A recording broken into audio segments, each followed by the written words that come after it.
What's up YouTube? This is part 2, how to install your transducer on a trolling motor with the Mega Helix transducer. It's a new transducer that came out this year. We'll go see at the transom what we got. So here's how I installed mine temporarily. We look on here, I've just used a clamp to go through the holes pre-made for this bracket. What I'm gonna do is, there's transducer savers out there, but they're like 200 bucks with tax and shipping. I'm not to throw away money like this. It's a good, got the money, and if you're willing to spend that kind of money for a small bracket, good for you. If you're looking to save about 2 bills, we're gonna remove this bracket here, and I'm gonna show you how I'm gonna customize this little bracket to fit closer to the troll motor and call it quits and save us some money. Okay, so I've took my transducer off, and what we're gonna do is we're gonna modify the plate that came standard with the unit. So I'm sorry I don't have a vise, so I screwed it in here so it's secure. I'm gonna put my sunglasses on so I don't get any metal shards. I'm gonna use a grinder with a cutting wheel, and you can see I already marked in a straight line what I need to take off. So I'm gonna do this for both sides, and after this I'm gonna show you the modification we're gonna do. So as you can see, I cut it off, and what I'm gonna do is I'm gonna create slots for the C-clamp to come in and on here. So I got a Dremel here, a Dremel tool. Important part is I have to be parallel to the 2 edges, and we're gonna create 2 slots in between the screws in here. So that's how we're gonna mount it there. It's gonna be real close to the trolling motor. I've drilled my slots onto the transducer plate that come with the Helix Mega transducer, and I'll be able to put my clamp on here, so you see where I'm going here. What I'm gonna do is I'm just gonna finish out the edge, make sure everything is square, flat. I might even go ahead and paint it. My slots are on this side. Let's move on to the transducer. Okay, we're just gonna paint the paint we got. Nothing fancy, just black paint. I just need to do the edges. And what we're gonna do with the plate is, I bought this little piece of foam rubbery material, and we're gonna cut 2 squares like this. I'm gonna show you why when we get to the troll motor part. So we're gonna cut this here. There's 1. I'm gonna need 2.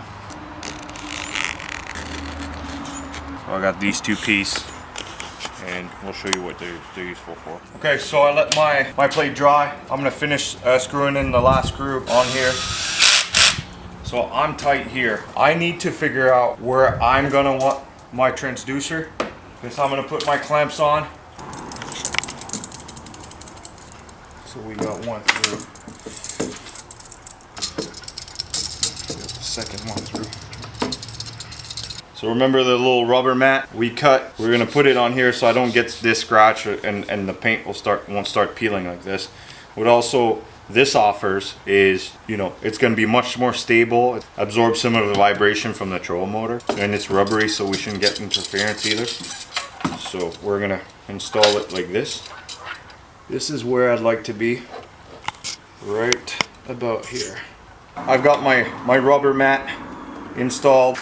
The transducer wants to be parallel with the shaft, because that's where the shaft will mount. Don't be parallel to the keel here, or skeg I should say. So we're going to tighten it and make sure wires are where we want it to be, and we're tight. Bastards, this is part 2, transducer placement for your hummingbirds and other fish finder.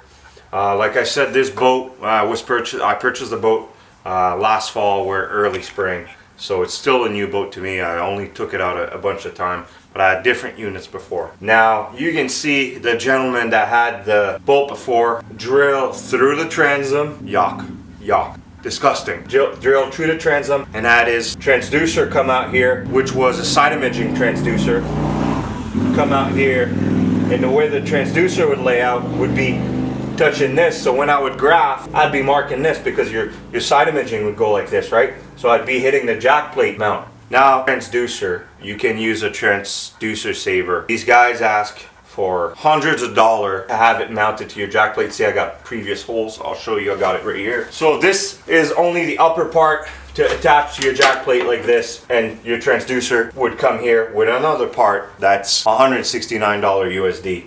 So that makes it almost with those 2 parts, that makes it almost a $350 USD part. It's just too expensive. So what I did this time, I didn't want to spend the money. I I measured everything. I drilled a hole. I used a stainless steel bolt, stainless steel washer, and I went through here, and this is very solid. It's not going anywhere. If you go ahead and drill through your transom like this gentleman did, and you don't have a jack plate, that's okay to do that. But get yourself a transom saver. It's like a plastic Darwin